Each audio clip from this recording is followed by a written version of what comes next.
अम्मा बाद फ़अऊज़ु बिल्लाहि मिनश्शैतानिर्रजीम बिस्मिल्लाहिर्रहमानिर्रहीम। बखिदमत जनाब प्रिंसिपल साहब, teachers and my dear fellows, अस्सलाम वालेकुम। आज मुझे जिस मौजूद पर लबे कुशाई करने का मौका मिला है उसका अनवान है कायदे आज़म मोहम्मद अली जनाब आला।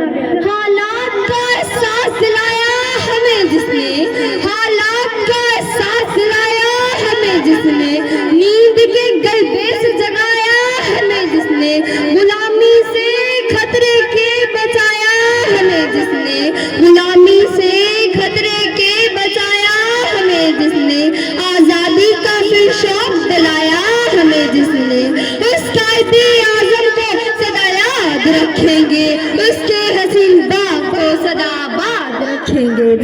ये बात है 19वीं सदी की, जब हिंदू सियासतदान मुसलमानों का गोश्त नोच नोच कर खा रहे थे, मुसलमानों की अपनी गुलामी की जान बने जा रहे थे। बड़े सगीर के मुसलमान हर तरफ से जुल्म इस्लाम की चक्की में पिस रहे थे।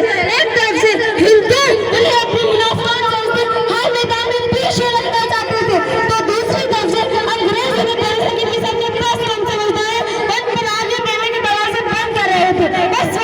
इस वक्त में तमाम मौला आदम और रशीद तालीमी इदारों में मुसलमान का दाखिला बंद कर दिया। तब रब्बे कायनात के लिए हुक्म चाश आया, खून भी खून है बहता है तो जम जाता है, खून भी खून है बहता है तो जम जाता है, जुल्म पे जुल्म है बढ़ता है तो मिट जाता है।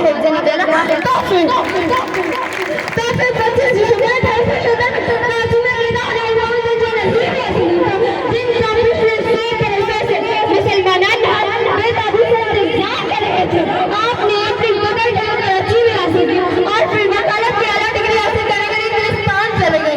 आप अपने वतन वापस लौटे, आपने अपनी कौम की हालत देखी तो आपको एहसास हो गया और आजादी के लिए बेकरार हो गए। आपने मुसलमानों के लिए आवाज बुलंद की, बुलंद सोच के नारी मोहम्मद अली जनाब हर शोबे में हर कदम में कामयाबी के झंडे गाड़े। आपका शुमार जल्द ही बड़े से इंतहाई काबिल और नाबालिगों में होने लगा था। आपने मुसलमानों की हालत जान करते कांग्रेस पार्टी का खेल बदला और 1906 में ऑल इंडिया मुस्लिम लीग की शमूलियत इख्तियार की। इसके साथ ही दो कम्युनिस्ट लीग के साथ गोशे में जूझने लगी।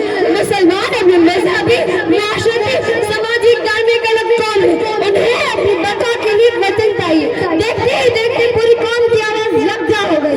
मिली नहीं है हमें अर्ज़े पाक तोहफे में, मिली नहीं है हमें अर्ज़े पाक तोहफे में, जो लाखों दी बुझे तो चिराग जला। कायदे आज़म में कादरे कल्ला मुकर्रर बेबसी का मुमतान थे।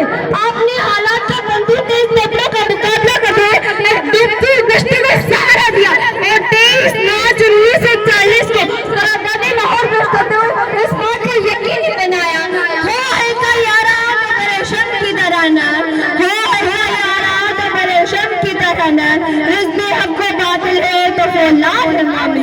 जनाब आला कायदे आज़म ने तमाशे के बाद 14 अगस्त 1943 में मुल्क हासिल करके पूरी दुनिया को यह साबित कर दिया कि फतेह हमेशा हक का मुकद्दर होती है, फतेह हमेशा हक का मुकद्दर होती है।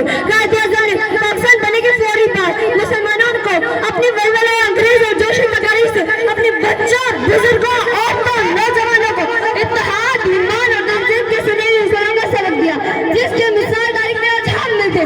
काम सिर्फ काम का अपनी जिंदगी का मकसद बनाने वाला ही अजीम बानिए पाकिस्तान फैलाए। यूं दी हमें आजादी की दुनिया हो हैरान, यूं दी हमें आजादी की दुनिया हो हैरान। एक कायदे आज़म तेरा एहसान है एहसान। आप अपने हाथ से लगाए हुए पेड़े के ज्यादा देर ना देखते हो और 11 सितंबर 1948 को इस पानी जान से काट कर गए। बेअसर हो गए सब बर्फ नवा तेरे बाद, बेअसर हो गए सब बर्फ नवा तेरे बाद, क्या कहें जो दिल का हाल हुआ तेरे बाद। सोचने की बात है कि आज हम कहाँ खड़े हैं, क्या कायदे आज़म की फरोदात के लिए रख रहे हैं, क्या उसके शब्बीर जदोजहद की महफूज को महफूज रख रहे हैं।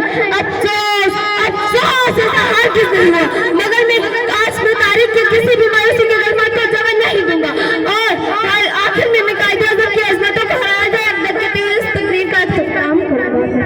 तूने उसको सींचा है लहू से अपने, तूने उसको सींचा है लहू से अपने, तेरी खुशबू से तेरा बाग हमेशा में आपकी सुनने पर शुक्रिया।